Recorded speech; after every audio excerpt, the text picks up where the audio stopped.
Le régime d'assurance chômage, pour les gens qui ont à vivre avec ça, est rendu un régime qui est complexe, arbitraire, inéquitable, qui repose sur la mauvaise foi. Le gouvernement fédéral n'assume plus ses responsabilités, c'est ça qu'on pense. On pense plus loin en plus de ça. On pense que le régime fédéral en matière d'assurance-emploi a failli. Le régime fédéral a failli. 5 mots, comme ça. Puis les conservateurs, avec leur récente réforme, celle cette année, la C-38, ils ajoutent à cette mauvaise foi. Ils ajoutent à cette mauvaise foi. Ils disaient dans leur document de présentation qu'ils venaient améliorer la loi du chômage en sachant très bien qu'ils l'empiraient. Ils s'attaquent nommément, ils s'en cachent même pas, Ils s'attaquent aux travailleurs, travailleurs et travailleuses de l'industrie saisonnière. Nommément. Fantastique. Il faut savoir des choses, par contre. 27 des demandes d'assurance chômage au Canada, au Québec, viennent des travailleurs saisonniers. 27 On parle juste des saisonniers. L'industrie saisonnière, les travailleurs saisonniers ne sont pas répartis de façon égale à travers le Canada. Ils sont dans l'Est du Canada. Et là, je tiens mes papiers ici pour que ça tombe. Là. Je vous montre mon document. Tous les chiffres que je vais utiliser, que j'utilise, là, c'est pas des chiffres, je vous assure, griffonnés sur le coin de la table en me disant ah, c'est pas pire d'écrire ça, ça va bien passer, puis ça marche bien, ça fit bien dans mon argumentation. C'est des chiffres officiels qui sortent d'un document produit par le ministère des Ressources humaines et de l'assurance chômage. Ça s'appelle le rapport de contrôle et d'évaluation de l'assurance chômage 2011. C'est les chiffres les plus récents. Non, 27 des demandeurs ou du monde qui font une demande de chômage sont des saisonniers. Et les saisonniers sont dans l'Est du Canada. Au Québec, 34 des gens qui font une demande d'assurance chômage, c'est des saisonniers. Si tu t'en vas au Nouveau-Brunswick ou en Nouvelle-Écosse, c'est au-dessus de 40 Si tu t'en vas à Terre-Neuve et à l'île du Prince-Édouard, c'est au-dessus de 50 Mais par le nombre, ben, c'est pas très populeux par là-bas. Par le nombre, c'est au Québec. C'est au Québec. De tous les travailleurs saisonniers au Canada qui déposent une demande d'assurance chômage, 40 sont au Québec. C'est quoi notre pourcentage de la population du Québec par rapport au Canada? 22, 23 40 des saisonniers visés par la réforme C-38 sont ici.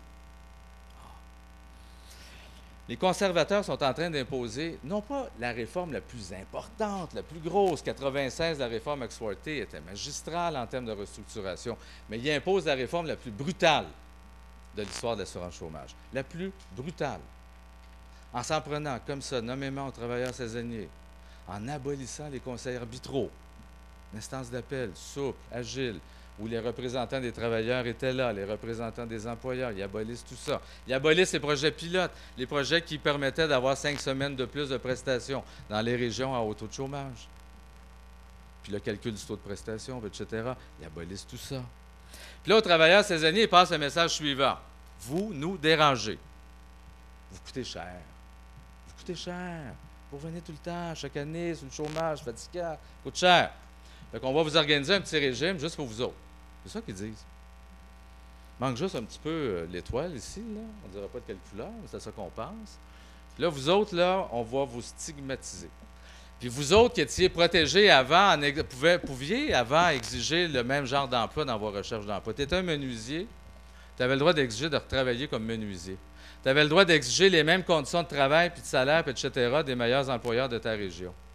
Dorénavant, c'est fini. C'est fini. Le travailleur saisonnier va être obligé d'accepter une job à jusqu'à 70 de son salaire normal dans n'importe quel secteur d'activité où eux autres vont considérer que tu es capable de faire le job. Genre le menuisier. Prenons cet exemple-là. Qui gagne 20$ de l'heure. Bien, s'il refuse d'aller travailler chez Costco comme commis la nuit à 14$, il va se faire couper ses prestations. C'est ça le festival qui nous annonce là, au fédéral. Festival de coupure de prestations. Les gens sont extrêmement inquiets. C'est ça qu'on a senti, vraiment, qu'on a senti partout dans la tournée, particulièrement dans les régions où l'industrie saisonnière est très importante. Les gens sont extrêmement inquiets et avec raison.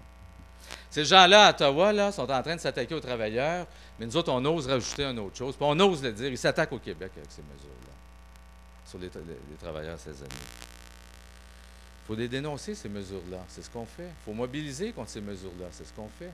Mais nous, on pense qu'on peut sûrement marcher, puis mâcher de la gomme en même temps, puis probablement qu'on ne se mordra pas la langue. On pense qu'on peut sûrement dénoncer ces mesures-là, puis en même temps, faire un constat.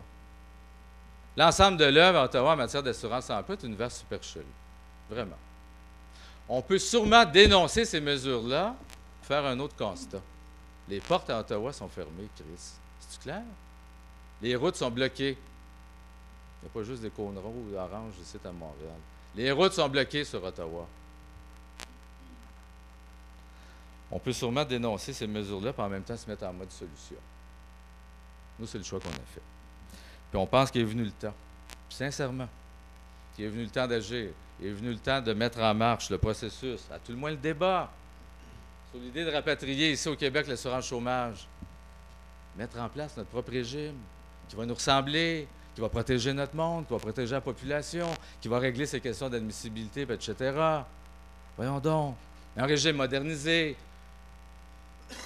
La poussière, ils en veulent, on leur laissera à Ottawa. Il n'y en a pas de problème. On a ces moyens-là ici au Québec. Emploi Québec, ce n'est pas une bénerie. Il n'y a aucun équivalent de cette structure-là dans les autres provinces. Ici, Emploi Québec, c'est dans toutes les localités du Québec, dans tous les quartiers des grandes villes. On a les infrastructures, on a l'expertise, on a l'expérience. Je prends en témoin le rapatriement de l'assurance parentale.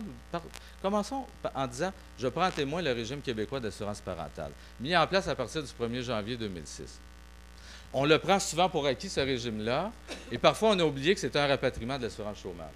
Que les prestations maternité parentale avant, pour le Québec, relevaient aussi de l'assurance chômage. Qu'actuellement, pour toutes les autres provinces, ça relève toujours des prestations du régime d'assurance emploi. On l'a rapatrié. Ça a marché comment? Dans les années 90, 97, 98, il y a des gens qui sont levés, des groupes communautaires, des groupes de femmes, des syndicats, qui ont dit, mon Dieu, ça n'a plus de bon sens, c'est un peu boboche, prestation de maternité, parentale, assurance chômage, c'est compliqué, ça fonctionne tout croche, ils sont tout le temps sur notre dos, on peut-tu faire d'autres choses? Ah. Puis là, ce gouvernement qu'on avait à l'époque ouvre une réflexion sur ça, ouvre des consultations sur cette question-là. Et ça, cette consultation aboutit à l'adoption d'une loi en 2001, au printemps, je crois, 2001. La loi qui fonde le régime québécois d'assurance parentale. Mais on ne s'entend pas avec Ottawa sur le transfert du point de cotisation. Bien, ça vient de l'assurance chômage. C'est un rapatriement. Ça ne fonctionne pas en 2001, c'est en 2005. Il y a beaucoup de politique là-dedans, bien sûr. Il y a toujours beaucoup de politique là-dedans. On a le gouvernement de Paul Martin, il s'en va en élection, il est minoritaire, il veut faire un cadeau au Québec. Jean Charest est là, ça fait son affaire probablement le cadeau. Ils s'entendent à l'automne 2005. Et à partir du 1er janvier 2006, la loi qui a été votée en 2001, telle qu'elle, sans amendement, parce qu'elle faisait unanimité en 2001, cette loi-là est mise en adoption à partir du 1er janvier 2006. On l'a fait, le job. Le régime québécois d'assurance parentale n'a aucun équivalent dans le reste du Canada. N'a aucun équivalent, il n'y a rien qui l'accote dans le reste de l'Amérique. Il faut chercher pas mal longtemps sur Internet pour trouver quelque chose qui l'accote, si on va retrouver quelque chose en Europe. C'est comme ça. C'est comme ça.